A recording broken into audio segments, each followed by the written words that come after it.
This is artist Josh Burcham, and you're listening to the Geekcast Radio Network. This is Megatron, and you found the All Things Transformers frequency here at the Geekcast Radio Network. Join Steve and Mike as they unleash the beast in you and discuss all things Transformers. Excellent! Yes! Hello and welcome to All Things Transformers. I'm your host, Steve Megatron Phillips, and joining me this adventure into Transformers is TFG and Mike. Hello. Hello. Yes, last time we talked about cartoons, this time we're talking about toys because you are obsessed. I have a problem. You have a plastic crack problem. And it started in January. And it hasn't stopped. 2021 is not nice to me. So when it comes to Transformers toys, like I've always, like my first ones, because I had to try and riddle them down to what I got originally. My first ones were Beast Wars, obviously. Before I ever saw the show, I think I got them, or no, I did see the show, and that's what prompted my parents to pick them up. I got the Beast Wars Grimlock, the Beast Wars Cheetor, Beast Wars Armadillo and Iguanus, which I still have the Iguanus because my brother saved it for me over the years. I gave it to him years ago, and I forgot I gave it to him. So when we were in Michigan last, he's like, "Hey, do you want it back as long as you're not going to sell it?" And I says, "Yeah, I'm going to keep it." I said, "I'm trying to actually reclaim a lot of stuff I got rid of." And he says, "Oh, okay, good." And then so he gave it back to me, and it was in perfect condition. So I saved myself $25. There you go. So yeah, I had bought years ago, because I went through a massive purge of just all my stuff. Like I just dumped it, which was kind of good and kind of bad. Kind of good in the sense that I didn't have room to bring it all with me when I moved, because we were already to the top of the truck, and bad because now I've gone back and bought everything I got rid of. So I mean, pretty much. So anyways, I got the Primal, I got the Megatron back then. So I got rid of a lot of stuff about 3.5, 4 years ago because I just went through this purge moment. And some of them I got rid of is about 2.5 years ago at the latest. Like there were some I held on to till the very last minute before the move. And that was when I was unemployed. So I was like, I got to dump stuff. I got to get rid of stuff. I got to make some money, which seems to be what happens to me every time. I have all these things that I want, and then I go through a moment where I have no job or I have no money and I need money, and so I dump it. Hopefully I don't have that problem again. But anyways, all I had left was Masterpiece Optimus Primal. The only Masterpiece I'd owned since Optimus Prime, which I did sell years ago. I somewhat regret that one, but I somewhat don't. It was heavy, huge, and I had nowhere that I could put it because it was too tall. My obsession is with the War for Cybertron figures, because not only are they much more detailed and articulated and have a lot more posability, ankle joints, knee joints, double joints, wrists, elbows, hands, fingers, everything you can think of. The necks tilt. Like they don't just turn, they tilt.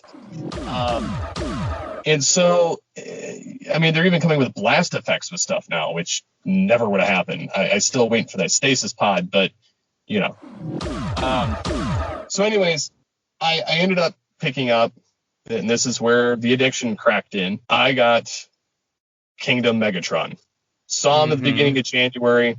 The next week, found him at another Target after I called around to like 4 of them, after I drove to all 4 of them. Picked him up. And then I had him. And then I was like, this is great. I'm like, it's as close to Masterpiece as I'm going to get because I can't afford it. Then I got Scourge from Studio Series 86, which those are beautiful figures. If I had the room for them and I had the money for them and they were like, I probably would pick them all up because they are spectacular. Like the Hot Rod I was so on the fence on that one. It's like if it weren't for the fact I'm hyper focused on the Beast Wars characters right now, I probably would splurge and get it.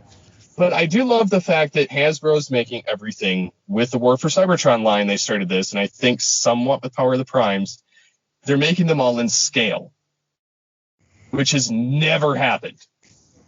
Right.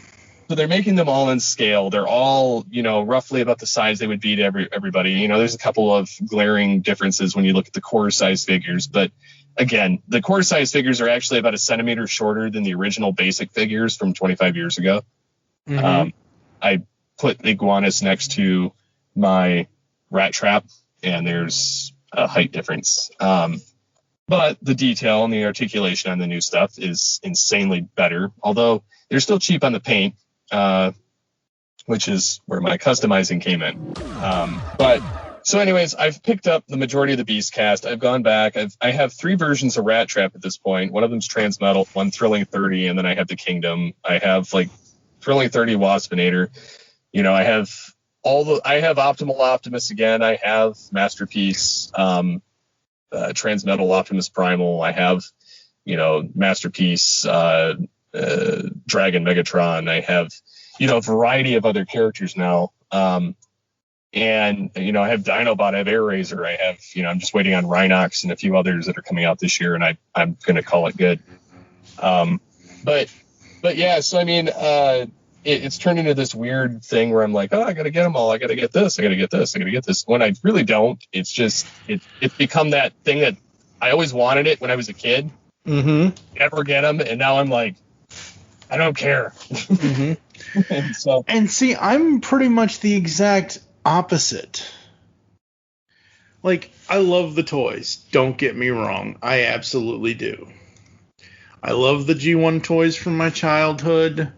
But if I was to have any of the G1 toys again right now, it would be few and far between that I would absolutely want to have. See, back in 2005, from 2005 to 2011, I was working in the social work field, and I was getting paid decent money, and I had extra money every month. So every couple of months, I'd buy figures. In total, at that time, I spent $1,000.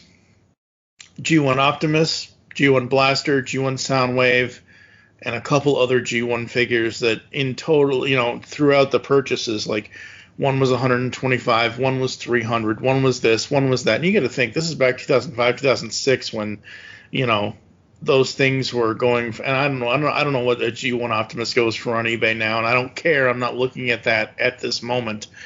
I'm just saying, when I started collecting toys again as an adult back in 2005, it was because just like what you're doing now, I wanted to recapture my childhood. I wanted to have everything back. And then in 2011, some things happened, and I had to sell it all. And I'm like, okay, fine, sure. And from 2011 until 2017, I love the toys. I love looking at the pictures. I love seeing them. I love the fact they're released. I've never had a inkling of having to have them again, except for Funko Pop. Now, this. Most of the listeners should know this. Back in 2009, 2010, I believe it was Hasbro. I could be wrong. I don't remember off the top of my head. But there was a line called Mighty Mugs. Yep. And they were super deformed versions of all types of characters. That's essentially what Funko has been doing since 1998. The Pop line debuted a number of years ago now. I forget when, and I'm not trying to just gloss over when Funko debuted the Pop line. But when I found Funko Pop, I was like, oh, they're kind of like what Mighty Mugs used to be. And I was like, oh, this is cool. And I absolutely dug it. I thought it was great. And I don't collect all the Funko stuff. I only collect the characters that I want in my collection. For me, the reason why I love Funko is because I can have something. You've seen the old Diet Dr. Pepper ad campaign with Justin Guarini as Little Sweet. Yeah, I know you've seen this. If I showed it to you, you'd know what it is. But basically, yeah. Justin Guarini was an American Idol runner-up back in the first season of American Idol. He lost to Kelly Clarkson, whatever. But I have his Little Sweet Diet Dr. Pepper Funko Pop. Would I ever have another action figure like that? Or the McDonald's characters? Now, I know McDonald's has done stuff with their Happy Meals over the years, but the fact that Funko has a Grimace, a Birdie, a Hamburglar, a Ronald McDonald figurine that I could just have to look at, to just, hey, this is Grimace from McDonald's. Who? The purple guy. He used to be a villain, kind of thing. And now they're doing the Retro Toys line, which includes Transformers. And I don't know how far they're going to take it. Right now we have multiple versions of Optimus Prime. We even have a Nemesis Prime Funko Pop. We have Grimlock, we have Megatron, Bumblebee, 2 different versions of Bumblebee, Starscream, 2 different versions of Soundwave, Jazz, and I think that's it. I'm sure there are more to come. But I think it's super cool and super fun. And we've done the reveal, not reveal, but the reactionary episodes to the announcements of the Kingdom line and things like that in the past here on HTF. Do I love that Kingdom Galvatron and Commander Class Rodimus? Absolutely. Love it. Love looking at it. I think it's great. Wow, there goes animated Prowl down the street. Do I need those toys in my collection? Well, first of all, I can't. Funko Pops are like, as long as you don't buy them aftermarket, they're anywhere from $10 to $20. Whereas Kingdom Galvatron is $50. I don't have an extra $50, and I don't buy Funko Pops all of the time. Hell, I'll just say this right now. Longtime fan of the show, longtime fan of GCRN, longtime friend of mine, Bondo Mike. He sent me the game. I found him an eBay listing all for it, but he basically sent me the GameStop Optimus Prime Funko Pop with the orange energy axe because it's a GameStop exclusive. And I'm like, thank you so much. This just made my day.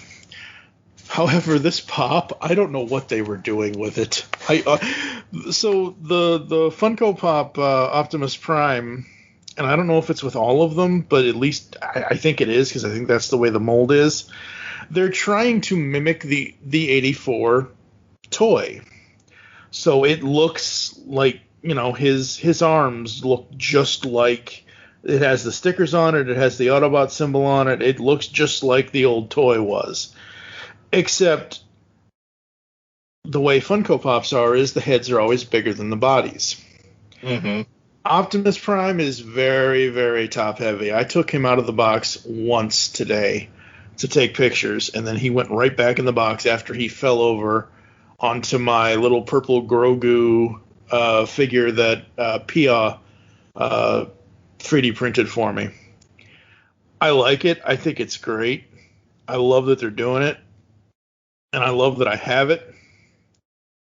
At the same time, if I needed to get rid of my toy collection tomorrow because of whatever, if something happened, heaven forbid, I would, and I would be fine not having them anymore. I've just gotten so used to not having things where it's like, it'd be great if I get it, but I don't lose sleep over it if I can't.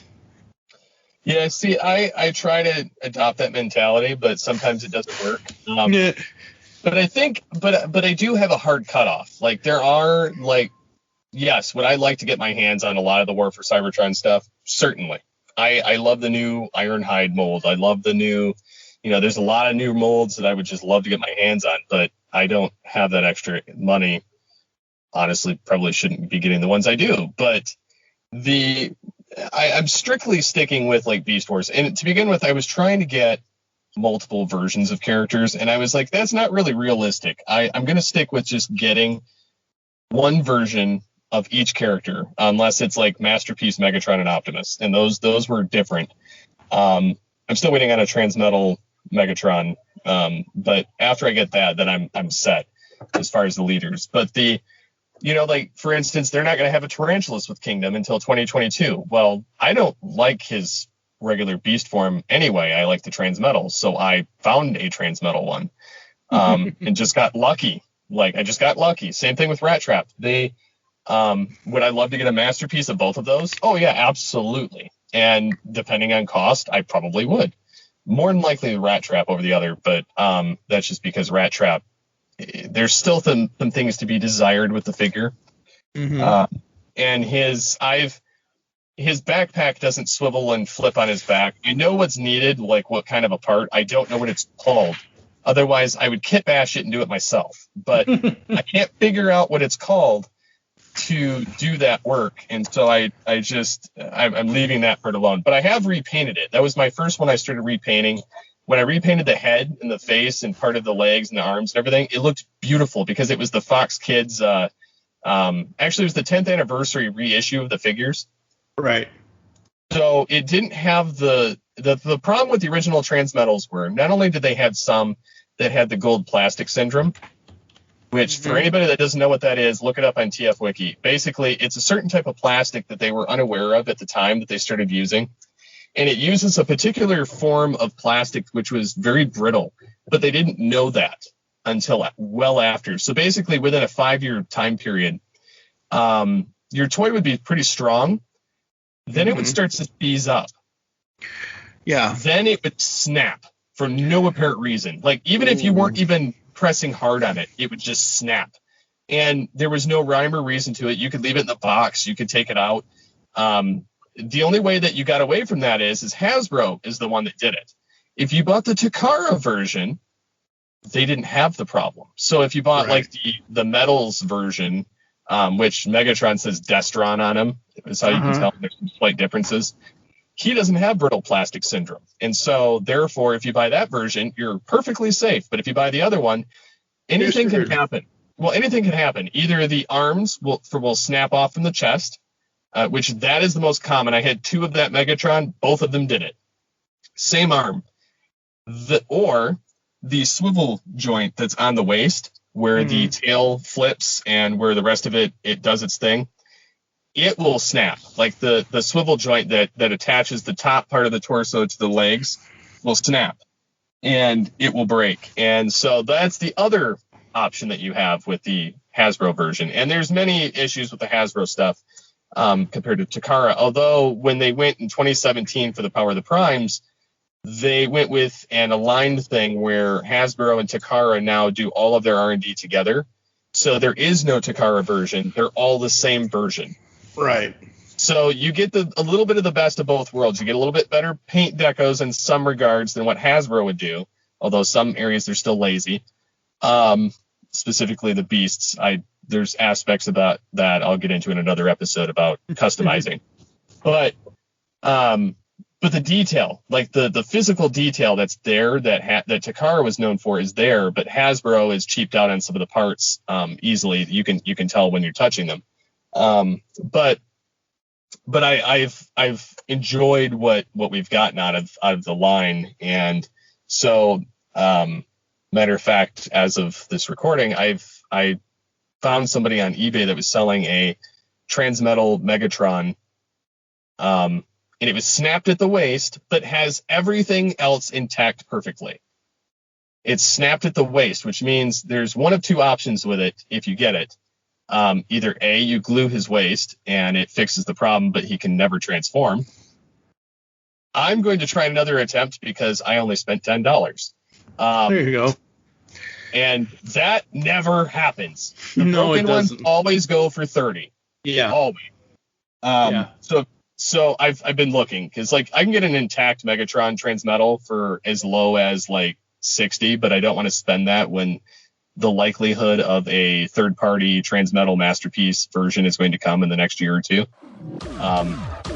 So I'm not going to waste that kind of money on it. So I bought this one because I'm like, I have one of 2 options. I can put a bolt because it's hollow in his chest cavity because the arm's folding. I could put a special type of bolt, drill into the spot where the original piece was in the leg part of the torso, and screw it into there and have it just so that it's loose enough on the top where I can still rotate it and have it click over. Right. So that is my goal when I get this figures, because I'm bound and determined that I'm going to customize it paint wise. But the likelihood is it's going to stay in robot mode, which is what I do with all my figures. But yeah, so I mean, I've really enjoyed, the aspect of collecting again, of getting certain figures, of trying to just get that one perfect version of the character. So like Dinobot, I'm not going to get the Transmetal 2. Like, I'm not collecting necessarily Fusors. I mean, if I come across a cheap Silverbolt and Quick Strike, maybe I'll pick them up. If I come across a cheap Rampage and Depth Charge, maybe I'll pick them up. Maybe I'll just stick with Season 1, which honestly I'm more likely to do because I'm almost there. So, I mean, I'm looking forward to some of this because they're finally coming full circle. They're finally giving us articulated, like, scaled-down masterpiece figures in an affordable budget, like Dinobot specifically. Yeah, he looks a little goofy in some of his paint apps and in his beast mode, but his robot mode, other than some missing paint, I mean, he looks like a mini version of the masterpiece. And he's $30 instead of $300. So, I mean, you kind of get what you pay for, but I'm loving the fact that Hasbro is doing this, the scale that they're doing with all their new figures, so that they're. I mean, I know that Beast Wars and Transformers are technically, like G1 are technically different, but they're not doing that with this. So, but it makes it nice for display purposes because you don't have somebody that's like the old Beast Wars figures. You have characters that are insanely oversized or insanely undersized next to somebody who is the opposite. Yeah.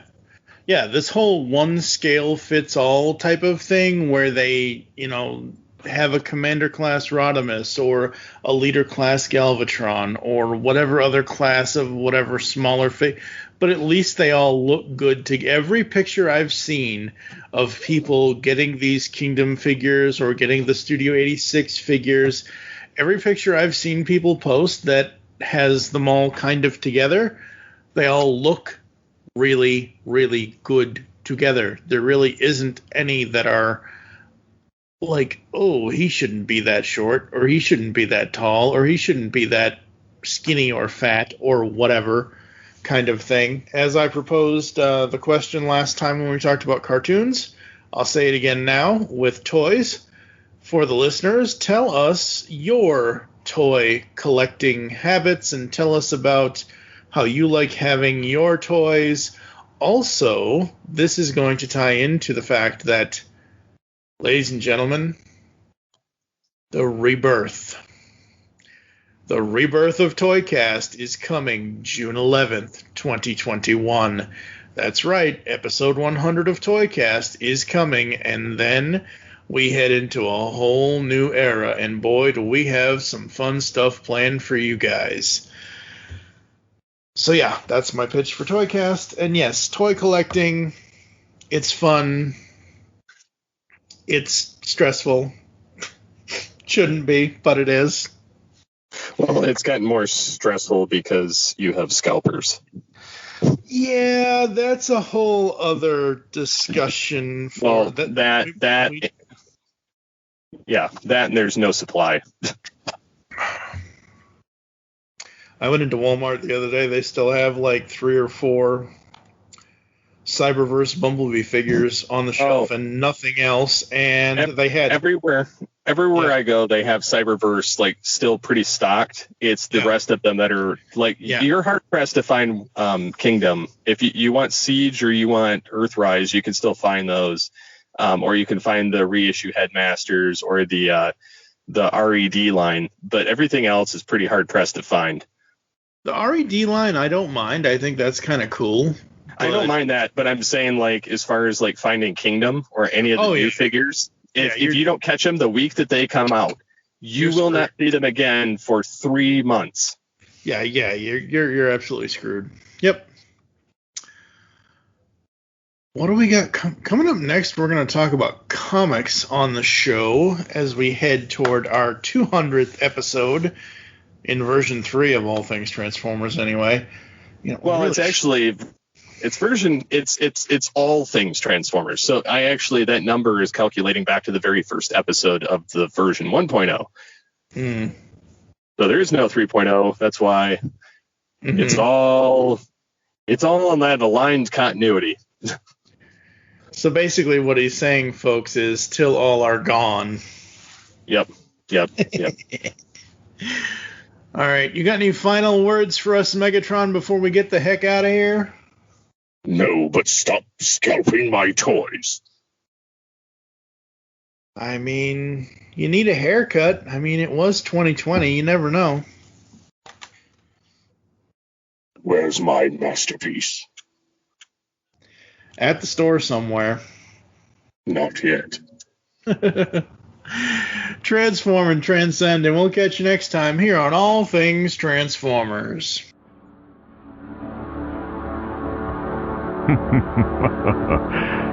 Yes.